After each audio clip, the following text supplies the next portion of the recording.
सभी प्रशिक्षणार्थियों का फिर से स्वागत है। दोस्तों, कल हम becoming a professional in 21st century इस मॉड्यूल के अंदर पढ़ाई कर रहे थे, है ना। इसमें हमने 2 लेसन कवर किए थे। 21st century employability skill, know your self. आज हम चालू करते हैं बिहेवियर एंड एटीट्यूड। चलिए इसका पहला क्वेश्चन शुरू करते हैं। The way we interact, manage and deal with our external environment is known as blank scale. Interact यानी कि हम किसी भी चीज़ से जब जैसे कि आप जाके एटीएम में पैसा निकालते हैं तो आप एटीएम स्क्रीन से इंटरेक्ट करते हैं, उसमें जो ऑप्शंस दिए वो आप सेलेक्ट करते हैं, है ना। या किसी कार्य को मैनेज करना, या फिर हमारे आसपास के माहौल से जब हम डील करते हैं, है ना, तब उसमें जब हमारा जो व्यवहार रहता है उसको हम किस प्रकार के स्किल के रूप में जानते हैं। तो ये है आपका बिहेवियर स्किल हो सकता है। टेक्निकल स्किल होना ज़रूरी नहीं है, म्यूज़िकल नहीं होगा और टीचिंग भी नहीं होगा। सही आंसर ए है। तो इसको हम अपना बोलेंगे बिहेवियर स्किल या फिर व्यवहार कौशल। चलिए नेक्स्ट क्वेश्चन है, blank is one of the behaviour skill that is required to organise work efficiently and complete it on time. ये एक प्रकार का बिहेवियर स्किल है जो इसका आंसर है, जो कि किसी भी कार्य को ऑर्गेनाइज करने के लिए और समय से ख़त्म करने के लिए बहुत ज़रूरी है। तो किसी भी काम को समय से ख़त्म करने के लिए हमको चाहिए टाइम मैनेजमेंट।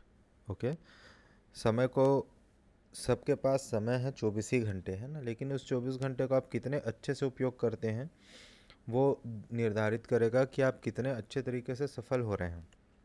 ठीक है, चलिए next question. The way we manage solve the problem is called. किसी भी प्रॉब्लम को सॉल्व करने के लिए जो हमारा अप्रोच है ना, उसको हम लोग बोलते हैं कॉन्फ्लिक्ट रिजोल्यूशन। एक मिनट, आंसर देखते हैं, ऑप्शन बी। ठीक है, देखिए प्रॉब्लम सॉल्व करने के लिए हमेशा आपको पॉजिटिव एटीट्यूड रखना ज़रूरी है। सकारात्मक सोच रखेंगे तभी आप सही तरीके से प्रॉब्लम सॉल्व कर पाएंगे। लेकिन प्रॉब्लम को सॉल्व करना, इसको बोलते हैं कॉन्फ्लिक्ट रिजोल्यूशन। कॉन्फ्लिक्ट यानी कि आपका जो है मतभेद, और रिजोल्यूशन यानी उसको सॉल्व करना। ठीक है, question number 14। Rihana faced a problem with her project. Rihana को अपने प्रोजेक्ट के साथ समस्या हो रही है। She is dealing with a problem with the right attitude. वो राइट एटीट्यूड के साथ उस प्रॉब्लम से डील कर रही है, मतलब वो हमेशा पॉजिटिव एटीट्यूड से ही काम कर रही है। तो ये किस चीज़ का एग्जाम्पल है? ये एग्जाम्पल है पॉजिटिव एटीट्यूड का। ठीक है, चलिए क्वेश्चन नंबर 15।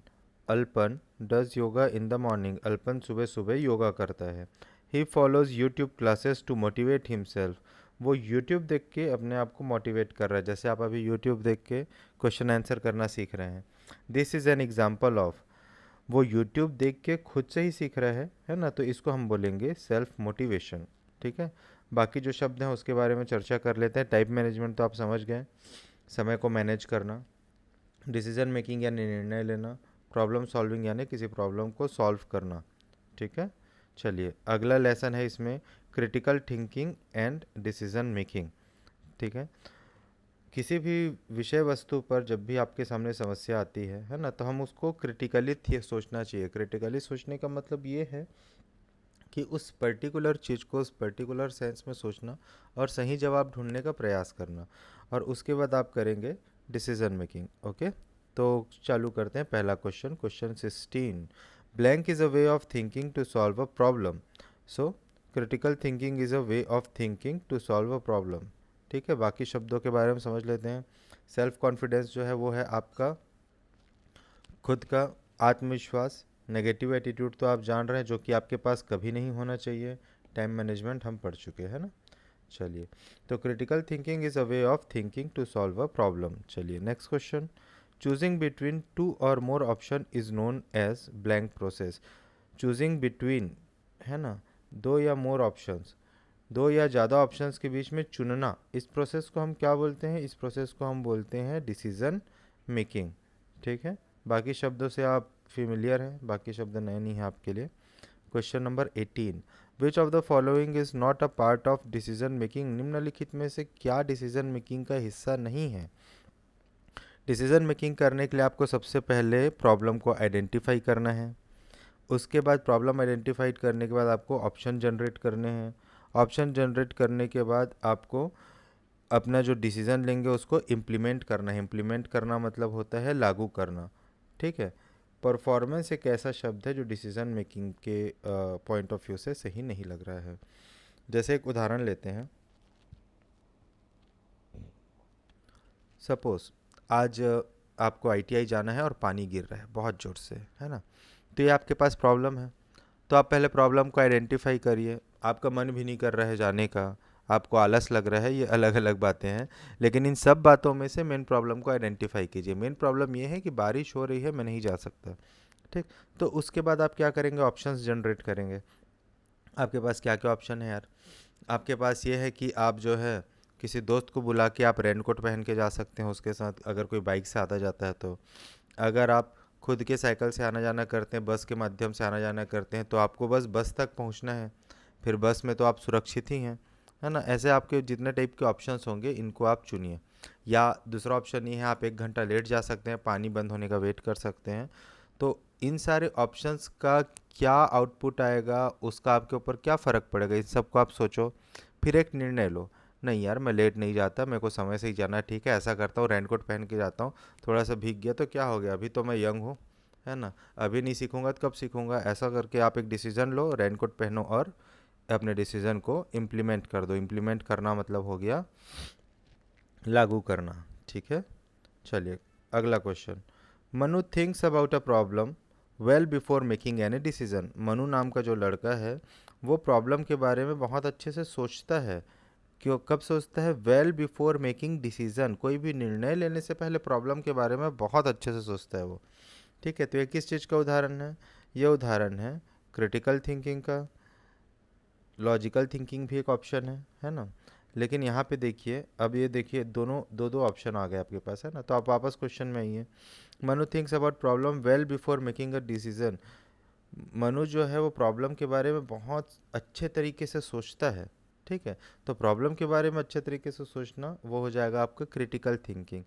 मनु किसी प्रॉब्लम के बारे में अपने लॉजिक लगा के सोचता है, जब ऐसा बोलता है तो वो हो जाता लॉजिकल थिंकिंग, ओके। हम लॉजिक लगा के भी प्रॉब्लम सोचते हैं कभी कभी। चलिए इसके बारे में कभी और बात करेंगे। अगला क्वेश्चन करते हैं। Revathi got a job offer out of her town. She decided to refuse the offer after listening to the pros and cons. Revathi नामक जो बालिका है उसे अपने शहर के बाहर दूसरे शहर में, है ना, जॉब ऑफर होती है। जैसे कि आपको सपोज़ रायपुर में जॉब ऑफर हो गया, है ना। तो वो उसका प्रो यानी होता है फ़ायदा और कॉन यानी होता है नुकसान। वो उसका फ़ायदा नुकसान सुनने के बाद उस ऑफ़र को रिफ्यूज़ कर देती है। रिफ्यूज़ करने का मतलब है ठुकरा देना, ठीक है। तो उसने कौन सा प्रोसेस फॉलो किया ये बोल रहा है, ठीक है। तो उसने फॉलो किया है डिसीज़न मेकिंग। तो डिसीज़न मेकिंग के लिए आपको क्या क्या करना चाहिए? आपको सबसे पहले जो प्रॉब्लम स्टेटमेंट है वो पता रहना चाहिए। आपकी क्या रिक्वायरमेंट है वो पता रहना चाहिए। आपको क्या फ़ायदा है और क्या नुकसान है ये ज़रूर पता रहना चाहिए। फिर उन दोनों को तौलिए कि कितना फ़ायदा और कितना नुकसान है। उसके बाद आप अपना डिसीज़न बनाइए, ठीक है। मॉड्यूल क्या चल रहा है? वही मॉड्यूल चल रहा है। और अगला lesson, time management in work place. कार्यस्थल में समय को मैनेज करना। चलिए पहला question, what are the advantage of time management. Time management के क्या क्या फ़ायदे हैं? टाइम मैनेजमेंट के ये फ़ायदे हैं कि टास्क जो है समय से पूरा हो जाता है। टास्क यानी कि आपको जो काम दिया जाता है वो टास्क है। आप डेली के गोल अचीव कर सकते हैं और आपका तनाव भी कम होगा। अगर काम पेंडिंग होता है तो तनाव बढ़ता है ना। तो इसका सही ऑप्शन हो जाएगा all of this, option number D, ठीक है। चलिए question number 22, good time management helps in improving blank at work. अच्छा टाइम मैनेजमेंट से क्या बढ़ता है वर्क में?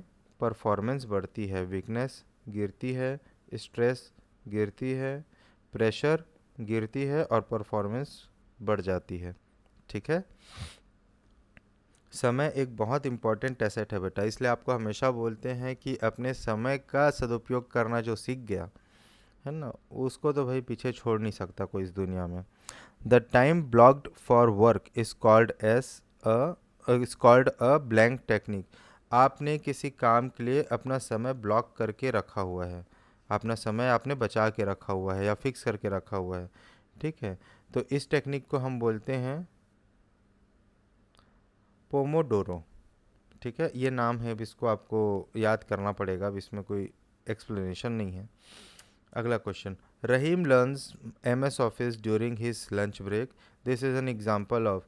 रहीम जो है वो अपने लंच ब्रेक में, लंच ब्रेक मतलब उसका फ्री टाइम है, उसमें उसको ऑफिस वाले कोई काम कर रहे नहीं बोलेंगे, उस खाली समय में वो मैम MS ऑफिस सीख रहे हैं, वो कुछ आगे सीखने का प्रयास कर रहे हैं। ठीक है, तो इसको हम क्या बोलेंगे, इसको हम बोलेंगे टाइम मैनेजमेंट। ठीक है, ओवर थिंकिंग नहीं है भाई, आगे बढ़ने का काम कर रहा है, ऑनलाइन जॉब भी नहीं कर रहा है वो, है ना, वो लॉजिकल नहीं सोच रहा है अभी, वो अभी अपना टाइम मैनेज कर रहा है, अपने लंच ब्रेक को करियर ग्रोथ के लिए यूज़ कर रहा है। ठीक है, question number 25, Bhanu creates 25 minutes task planner and never gets distracted during the blocked time. Bhanu ने 25 मिनट का एक टास्क प्लानर बनाया है और इस बीच में उसका ध्यान नहीं भटकता, डिस्ट्रैक्ट होना यानी कि ध्यान भटकना। Which method does she follow, Bhanu एक लड़की है ना, यह कौन सा मेथड फॉलो करती है, ये फॉलो करती है, अभी आपने देखा था इस वाले क्वेश्चन में, टाइम ब्लॉक्ड फॉर वर्क, एक टाइम को वो सेट करके रखती है ना, तो जहाँ भी आपको टाइम ब्लॉक आएगा, ठीक, आप यहाँ पे ऑप्शन लेंगे आपका पोमोडोरो। चलिए, अगला चैप्टर है problem solving. Question number 26, finding a solution to any problem is known as blank scale, किसी भी प्रॉब्लम का सॉल्यूशन ढूंढना। ठीक है, इसे हम क्या कहते हैं, इसे हम कहते हैं प्रॉब्लम सॉल्विंग। डिसीजन मेकिंग यानी कि निर्णय लेना, क्रिटिकल थिंकिंग तो जान ही रहे हैं, बहुत क्वेश्चन कर लिए, ओवर थिंकिंग हम कभी करना नहीं चाहिए हमको। Which of the following is not a step in problem solving, निम्नलिखित में से क्या जो है वो प्रॉब्लम सॉल्विंग का एक स्टेप नहीं है। प्रॉब्लम सॉल्विंग का स्टेप है आइडेंटिफाई द प्रॉब्लम, सही है, divide the problem into parts, ये भी सही है, सेट टाइमर, ये थोड़ा डाउटफुल लग रहे हैं, एंड फाइंड सॉल्यूशंस, ये भी सही है। प्रॉब्लम के ऊपर टाइमर नहीं लगाना चाहिए, नहीं तो इस चीज़ की संभावना ज़्यादा है कि आप गलत सॉल्यूशन के ऊपर जंप कर जाएंगे। ठीक है, चलिए, if one is capable of finding solution to problems one will get better at, अगर कोई व्यक्ति जो है वो सॉल्यूशन ढूंढने में सक्षम हो जाता है तो वह किस चीज़ में अच्छा हो जाएगा, वो अच्छा हो जाएगा प्रॉब्लम सॉल्विंग में। ठीक है, Soni is trying to fix the download problem on the laptop, Soni के लैपटॉप में डाउनलोड नहीं हो रहा है कुछ चीज़, है ना, तो वो उसको डाउनलोड करना चाह रहा है या चाह रही है, चाह रही है। She did not succeed on the first attempt, वो पहले अटैम्प्ट में सफल नहीं हुई। वॉट शुड शी डू, उसे क्या करना चाहिए, उसे ये करना चाहिए कि उसको कोई दूसरे तरीके से ट्राई करना चाहिए। काम को तो कभी नहीं छोड़ना चाहिए बेटा, नहीं हो रहा है तो नेवर सॉल्व द प्रॉब्लम, ये भी नहीं करना चाहिए, काम को नहीं छोड़ना चाहिए, तो इसका सही आंसर हो जाएगा आप कोई दूसरे तरीके से उसको सॉल्व करो सोनी। ठीक है, question number 30, Steve's mother told him that the mixer grinder is not working, Steve की मम्मी ने उसको बताया कि जो मिक्सर ग्राइंडर है, जिसको मिक्सी बोलते हैं हम लोग, वो काम नहीं कर रहा है। What should be his first step in order to solve the problem, सबसे पहला कदम उसको क्या लेना चाहिए प्रॉब्लम सॉल्व करने के लिए, तो सबसे पहले तो भाई उसको प्रॉब्लम आइडेंटिफाई करना पड़ेगा, प्रॉब्लम सॉल्विंग का पहला स्टेप यही है, प्रॉब्लम आइडेंटिफाई करना। ठीक, मिक्सी को बेच देगा क्या, मिक्सी को नहीं बेचेगा भैया, फेंकेगा भी नहीं और शिकायत भी नहीं करेगा, वो पहले प्रॉब्लम आइडेंटिफाई करेगा, क्या पता एक छोटा सा लूज कनेक्शन हो जिसको वो खुद से ठीक कर सके। ठीक है, चलिए, इसके साथ आपका ये मॉड्यूल ख़त्म हुआ, इस मॉड्यूल का नाम था becoming a professional in 21st century. अब अगला आपका इंग्लिश का मॉड्यूल चालू हो रहा है, इसमें बहुत सारे क्वेश्चन हैं, तो इसको अगले वीडियो में चालू करते हैं। इस वीडियो में बस इतना ही, हम लोग छोटी छोटी वीडियो इसलिए बना रहे हैं बेटा ताकि आप रोज़ के रोज़ थोड़ा थोड़ा पढ़ते चलो, बाकी आप अपने ट्रेड के सब्जेक्ट्स हैं उनके ऊपर भी ध्यान दीजिए, साथ साथ चलते चलिए, एग्ज़ाम अच्छे जाएंगे आपके। ठीक है, चलिए अगले वीडियो में मिलते हैं, थैंक यू।